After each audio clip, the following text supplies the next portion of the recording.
Okay, so this is Austin's How to Do Things with Words, Lecture 5, Performatives and Constatives.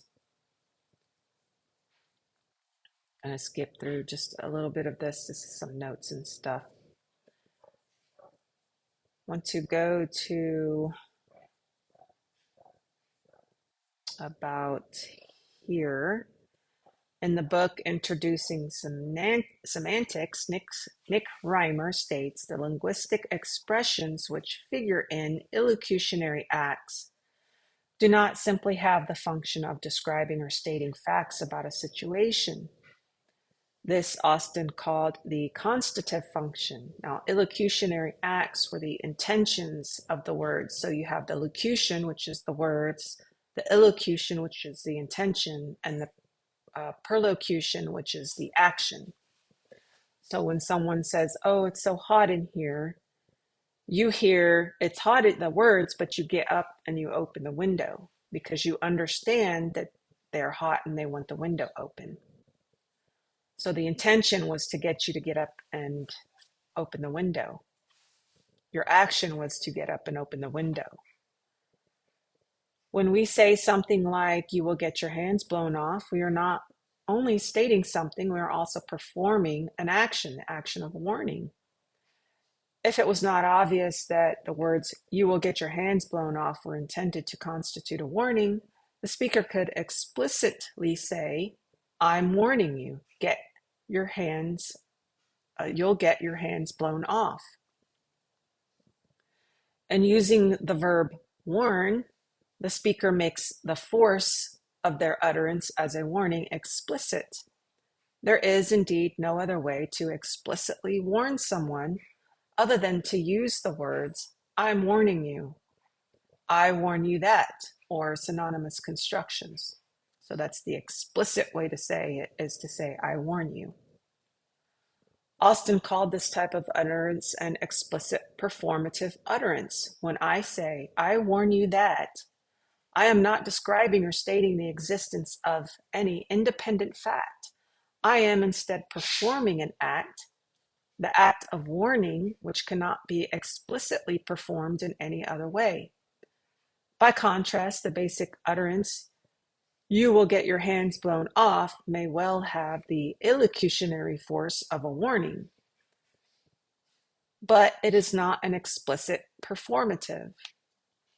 When we call it an implicit, we will call it an implicit performative. So, "You will get your hands blown off" is the implicit performative. "I warn you, you will get your hands blown off" is the explicit performative. Reimer also states, considerations of truth and falsity are simply irrelevant for many types of illocutionary act.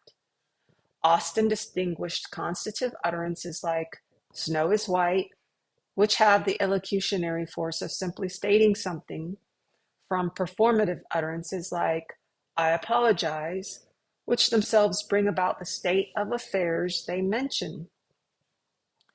Phrygian truth conditions are relevant to constatives, but not to performatives. Instead, the truth conditions, performative utterances have felicity conditions. Typical felicity conditions for many types of constative and performative utterance were described by Searle. Then he states, in Austin's theory of speech acts, an utterance is constative if it describes or states facts about a situation. That I am declaring something is the case. "I am apologizing" depends on the fact of whether or not I am actually apologizing. The constative "John is running" is the statement, "I am stating that John is running." So we have reviewed performative and defined with examples constative. Now we look at presuppositions. Presuppositions is a phenomena in the case of statements as opposed to performatives. There seem to be some similarity and perhaps even an identity between the second of these connections and the phenomena. The third of these connections and the phenomenon called the case, in the case of statements, implication. Presupposition and implication being two ways in which the truth of a statement may be connected importantly with the truth of another, without it being the case that one entails the other in the sole sort of sense preferred by the obsessional logicians.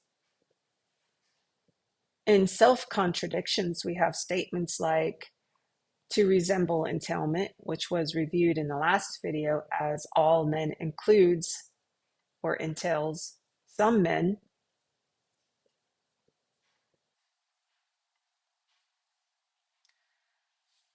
So in the beginning of his lecture 5, Austin reviews his last chapter and the connections with this chapter. At the end of the previous lecture, we were reconsidering the question of the relations between the performative utterance and the statements of various kinds, which certainly are true or false. We mentioned as specifically notable for such connections. If the performative utterance, I apologize, is happy, then the statement that I am apologizing is true. If the performative utterance, I apologize, is to be happy, then the statement that certain conditions obtain, those notably in rules A1 or alpha 1 and alpha 2, must be true. Certain conditions obtain presupposes. If the performative utterance, I apologize, is to be happy, then the statement that certain other conditions obtain, those notably in gamma 1, must be true. If performative utterance of at least some kinds are happy, for example, contractual ones, then statements of the form that I ought or ought not subsequently to do some particular thing are true. I was saying that there seemed to be some similarity and perhaps even an identity between the second of these connections and the phenomenon, which has been called, in the case of statements, as opposed to performatives, presupposition. Presuppositions, if you recall, Jack's children are bald, presupposes that Jack has children. And likewise, between the third of these connections and the phenomenon called, sometimes and not to my mind correctly, in the case of statements, implication. These presuppositions and implication, what is implied or illocutionary acts, being two ways in which the truth of a statement may be connected importantly with the truth of another, without it being the case that the one entails the other in the sole sort of sense preferred by obsessional logicians. Only the fourth and last of the above connections could be made out. I do not say how satisfactorily to remember entailment between statements. And a quick note here, entailment, all men blush, includes some men blush. The Latin has no plurals, only singulars. English, include, without the S, is Latin included. English, includes, with the S, is Latin included. If laws are written truly reflecting the English language, it would be either singular for one thing to include and plural for many things included, includes. I promise to do X, but I am under no obligation to do it may certainly look more like a self-contradiction, whatever that is, than I promise to do X, but I do not intend to do it. Also, I am under no obligation to do P might be held to include, or entail. I do not promise to do P. And one might think that the way in which a certain P commits me to a certain Q is not unlike the way in which promising to do X commits me to doing X.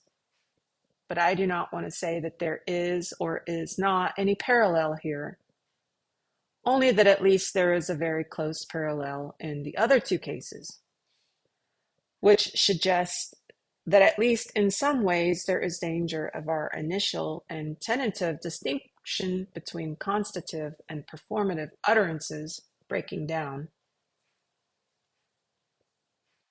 We may, however, fortify ourselves in an old conviction that the distinction is a final one by reverting to the old idea that the constative utterance is true or false and the performative is happy or unhappy.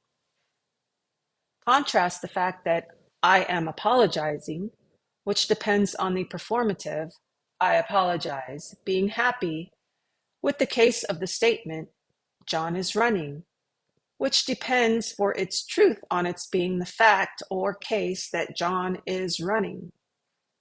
But perhaps this contrast is not so sound either, for to take statements first, connected with the utterance, constative, John is running, is the statement, I am stating that John is running, and this may depend for its truth on the happiness of John is running, just as the truth of I am apologizing depends on the happiness of I apologize.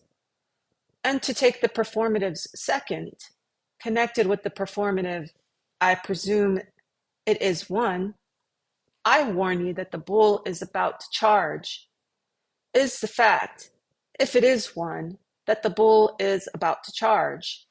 If the bull is not, then indeed the utterance, I warn you that the bull is about to charge, is open to criticism, but not in any of the ways we have hitherto characterized as varieties of unhappiness.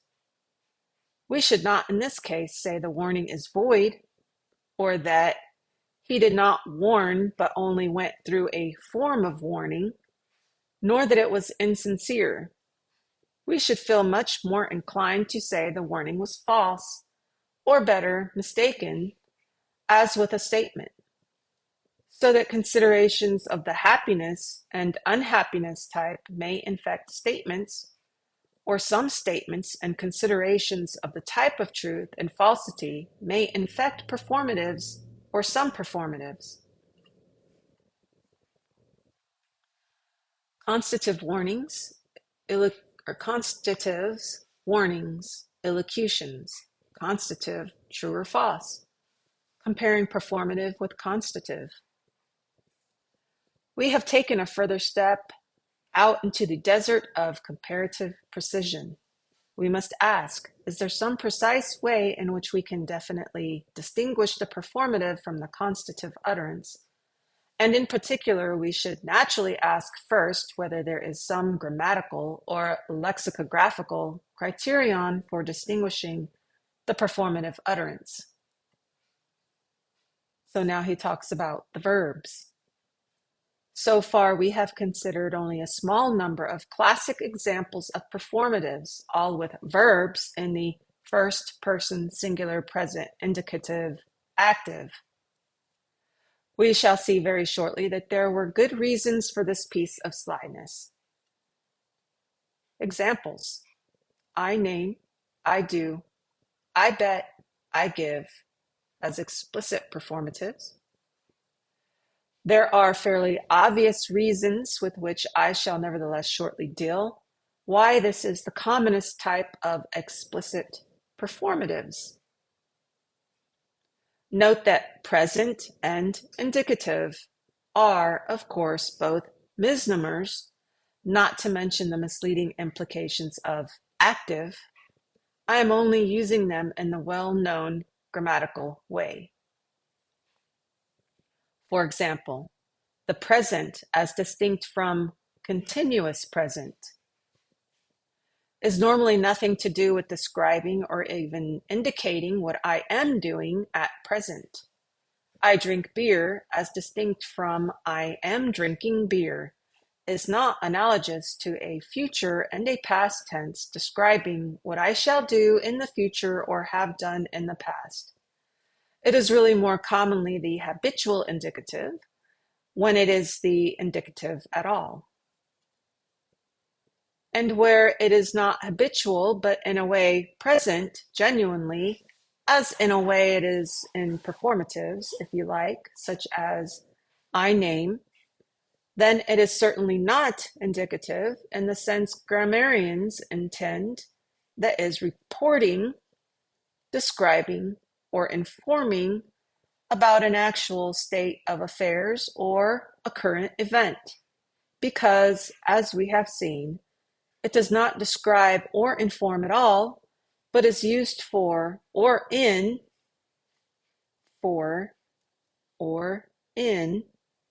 the doing of something. So we use present indicative merely to mean the English grammatical form, I name, I run, etc. This mistake in terminology is due to assimilating, for example, I run to the Latin curo, which should really generally be translated, I am running. Latin does not have two senses where we do. Well is the use of the first person singular and of the present indicative active, so-called, essential to a performative utterance. We need not waste our time on the obvious exception of the first person plural, we promise, we consent, etc. There are more important and obvious exceptions all over the place, some of which have already been alluded to in passing. Verb, second, third person, singular or plural, passive. You are hereby authorized to pay. Passengers are warned to cross the track by the bridge only. Notice is hereby given that trespassers will be prosecuted. A very common and important type of, one would think, indubitable performative has the verb in the second or third person, singular or plural, and the verb in the passive voice. So person and voice, anyway, are not essential. Some examples of this type are 1. You are hereby authorized to pay. 2. Passengers are warned to cross the track by the bridge only. Indeed, the verb may be impersonal, such as cases with the passive, for example, 3. Notice is hereby given that trespassers will be prosecuted.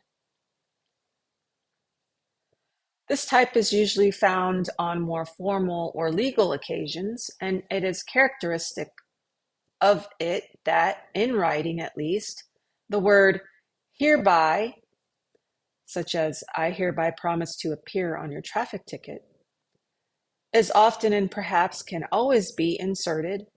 This serves to indicate that the utterance in writing of the sentence is, as it is said, the instrument, such as the ticket, affecting the act of warning, authorizing, etc. Okay, let's make sure we understand that.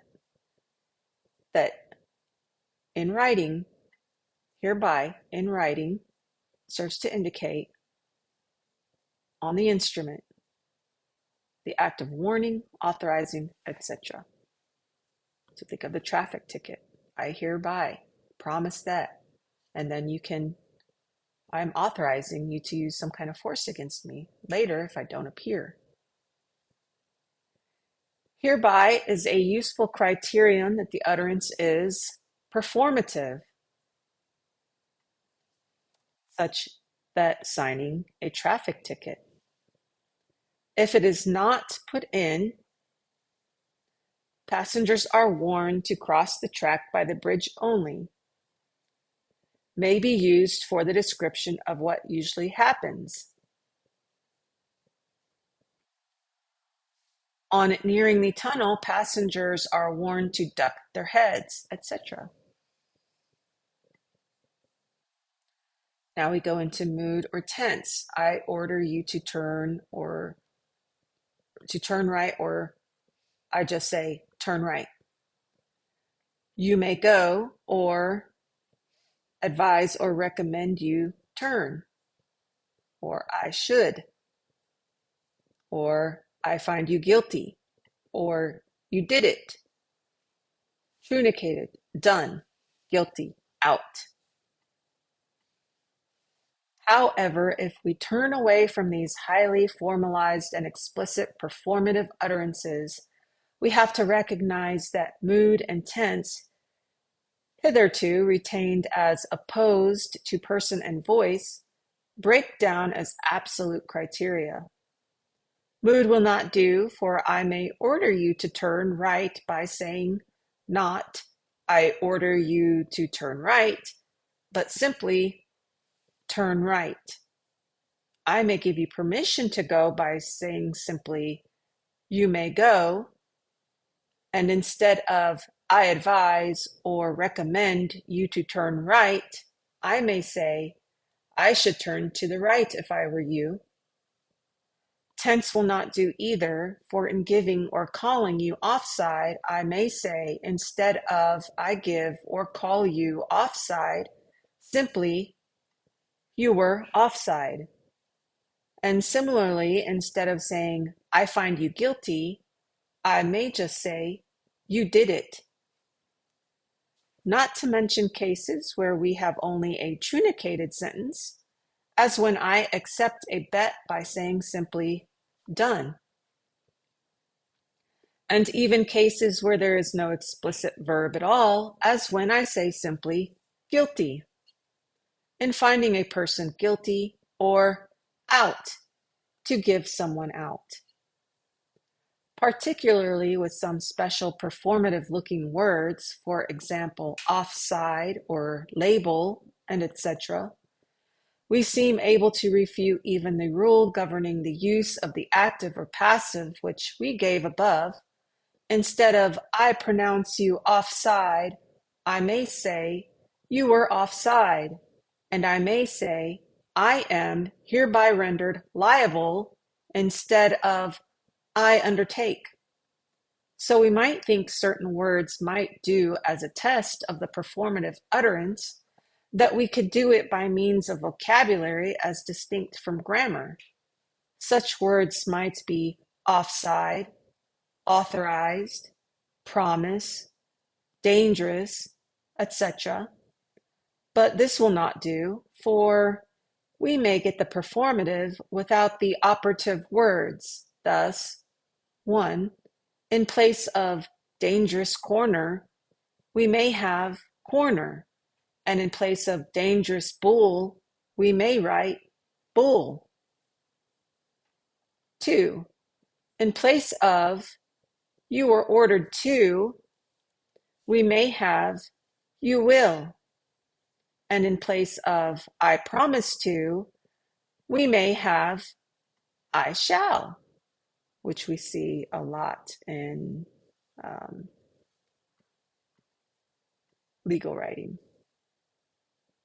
I shall, you shall, they shall, who shall, no state shall, Congress shall. We may get the operative word without the utterance being performative. Thus, 1. In cricket, a spectator may say, it was over, really.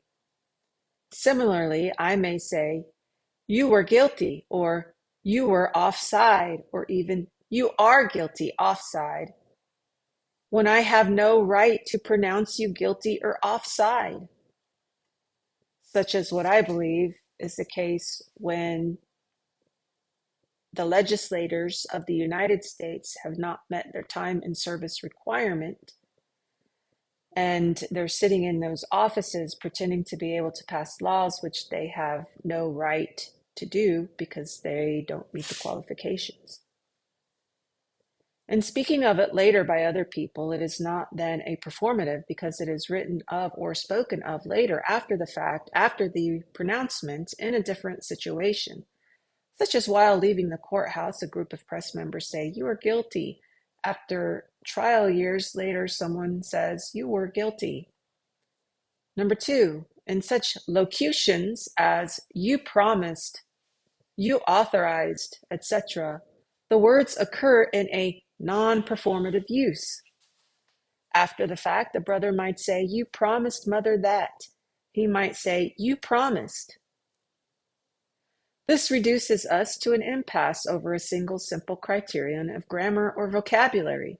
But maybe it is not impossible to produce a complex criterion, or at least a set of criteria, simple or complex, involving both grammar and vocabulary. For example, one of the criteria might be that everything with the verb in the imperative mood is performative.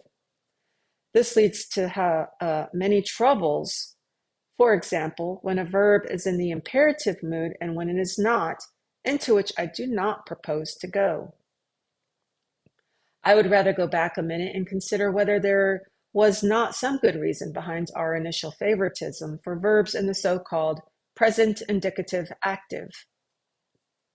We said that the idea of a performative utterance was that it was to be or to be included as part of the performance of an action. Actions can only be performed by persons, and obviously in our cases, the utterer must be the performer. Hence our justifiable feeling, which we wrongly cast into purely grammatical mound in favor of the first person, who must come in, being mentioned or referred to. Moreover, if the utterer is acting, he must be doing something. Hence our perhaps ill-expressed favoring of the grammatical present and grammatical active of the verb. There is something which is at the moment of uttering being done by the person uttering, where there is not in the verbal formula of the utterance a reference to the person doing the uttering, and so the acting by means of the pronoun I or by his personal name, then in fact he will be referred to in one of two ways. A, in verbal utterances, by his being the person who does the uttering, what we may call the utterance origin, which is used generally in any system of verbal reference coordinates. B, in written utterances or inscriptions, by his appending his signature. This has to be done because, of course, written utterances are not tethered to their origin in the way spoken ones are. The I who is doing the action does thus come essentially into the picture. An advantage of the original first person singular present indicative active form, or likewise of the second and third impersonal passive forms with signature appended, is that this implicit feature of the speech situation is made explicit. I hereby promise to appear. Moreover, the verbs which seem on grounds of vocabulary to be specially performative, verbs served the special purpose of making explicit, which is not the same as stating or describing what precise action it is that is being performed by the issuing of the utterance. Other words which seem to have a special performative function, and indeed have it, such as guilty, offside, etc., do so because insofar as and when they are linked in origin with these special explicit performative verbs like promise, pronounce, find, etc. The hereby formula is a useful alternative, but it is rather too formal for ordinary purposes, and further, we may say, I hereby state, or I hereby question, whereas we were hoping to find a criterion to distinguish statements from performative. I must explain again, we are foundering here. To feel the firm ground of prejudice slipping away is exhilarating, but brings its revenges. Thus, what we should feel tempted to say is that any utterance, which is in fact a performative, should be reducible or expandable or analyzable into a form with a verb in the first person singular present indicative active grammatical. This is a sort of test we were in fact using above.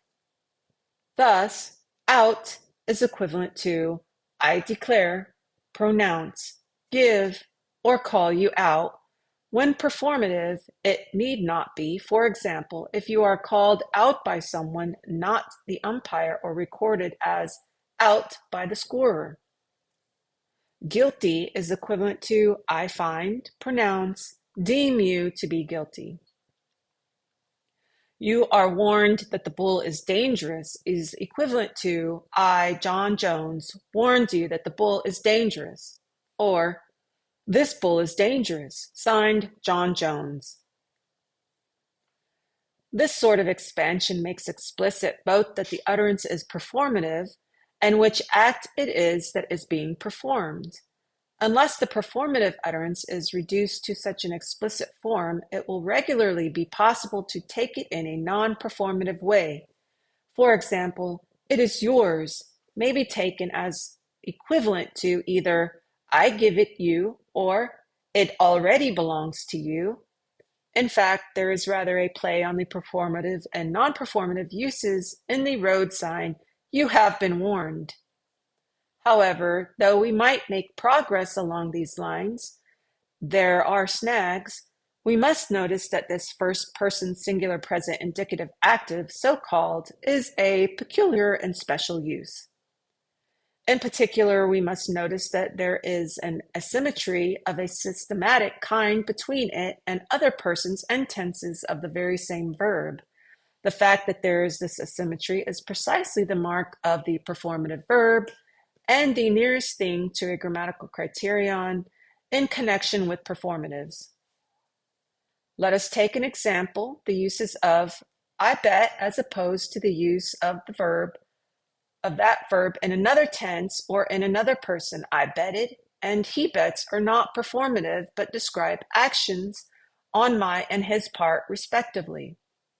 On a traffic ticket, the words of a performative type, I hereby promise to appear. You have performed an action. In many other videos, I have stated that to complete a non-positive law or a writing without a positive law citation, which is not a law, but to make it law for you, you must sign something in the active voice. You must perform, you must do. We do this by stating words in their performative imperative mood, all with verbs in the first person singular present indicative active. I declare that I have examined this application, all accompanying statements and supporting documentation, and to the best of my knowledge and belief, they are true, correct, and complete. Actions each consisting in the utterance of the performative. I bet if I uttered the words, I bet. I do not state that I utter the words. We do not say, I bet you that I bet you. I warn you that I bet you. I said that I would bet you. I am betting you. I did bet you. I can bet you. I might bet you. I would bet you. I should bet you, etc. I bet or any other words, but I performed the act of betting. And similarly, if he says he bets, such as says the words, I bet, he bets. But if I utter the words, he bets, I only state that he utters, or rather has uttered the words, I bet. I do not perform this act of betting, which only he can perform. I describe his performances of the act of betting. But I do my own betting, and he must do his own betting. Similarly, an anxious parent, when his child has been asked to do something, may say, he promises, don't you, Willie? But little Willie must still himself say, I promise, if he is really to have promised. Now, this sort of asymmetry does not arise at all in genera with the verbs that are not used as explicit performatives. For example, there is no such asymmetry between I run and he runs. First person I, singular, one, present now, indicative. A verb's action is portrayed as a reality. God loves the world in the indicative mood, active. Subject of the verb performs the action. Verb describes an action, state of being, or occurrence in a sentence, almost always used with a noun or pronoun. Action, action verb. The man was talking on the stage. State of being. State of being, verb, condition, or quality. I have the same right to exist as you. Occurrence. The baby came overnight. Future. I will carry my dog. Austin continues. Still, it is doubtful whether this is a grammatical criterion exactly. What is, and anyway, it is not very exact because 1. The first person singular present indicative active may be used to describe how I habitually behave. I bet him every morning sixpence that it will rain, or I promise only when I intend to keep my word. 2. The first person singular present indicative active may be used in a way similar to the historic present. It may be used to describe my own performances elsewhere and elsewhen. On page 49, I protest against the verdict. We might back this up by saying that performative verbs are not used in the present continuous tense in the first person singular active. We do not say I am promising and I am protesting, but even this is not entirely true because I can say, don't bother me at the moment. I will see you later. I am marrying at any moment during the ceremony when I am not having to say other words such as I do or I will. Here, the utterance of the performative is not the whole of the performance, which is protracted and contains diverse elements. Or I can say, I am protesting when performing the act by, in this case, means other than saying, I protest. For example, by chaining myself to park railings, or I can even say, I am ordering while writing the words, I order. 3. Some verbs may be used in the first person singular present indicative active simultaneously in 2 ways. An example is I call, as when I say I call inflation too much money chasing too few goods, which embraces both a performative utterance and a description of a naturally consequent performance. 4. We shall be in apparent danger of bringing in many formulas which we might not like to class as performatives. For example, I state that, to utter which is to state as well as I bet that. 5. We have cases of suiting the action to the word. Thus, I may say, I spit me of you, or Adobe said, when I give check, or I quote, followed by actually quoting. If I define by saying I define X as follows, X is Y, this is a case of suiting the action, here giving a definition to the word. When we use the formula, I define X as Y, we have a transition to a performative utterance from suiting the action to the word. We might add, too, that there is likewise a transition from the use of words as what we may call markers to performatives. There is a transition from the word end to the end of a novel to the expression message ends at the end of a signal message to the expression, with that I conclude my case, as said by counsel in a law court. These, we may say, are cases of making the action by the word, where eventually the use of the word comes to be the action of ending a different act to perform, being the cessation of acting, or to make explicit in other ways, of course. 6. It is always the case that we must have a performative verb for making explicit something we are undoubtedly doing by saying something. For example, I may insult you by saying something, but we have not the formula, I insult you. 7. Is it really the case that we can always put a performative into the normal form without loss? I shall. Can be met in different ways. Perhaps we trade on this, or again, we may say, I am sorry. This is really exactly like the explicit, I apologize. We shall have to revert to the notion of the explicit performative, and we must discuss historically, at least, how some of these perhaps not ultimately serious perplexities arise. That's the end of lesson 5. Like, share, subscribe, comment, and post your questions if you have any. I'll do my best to answer them.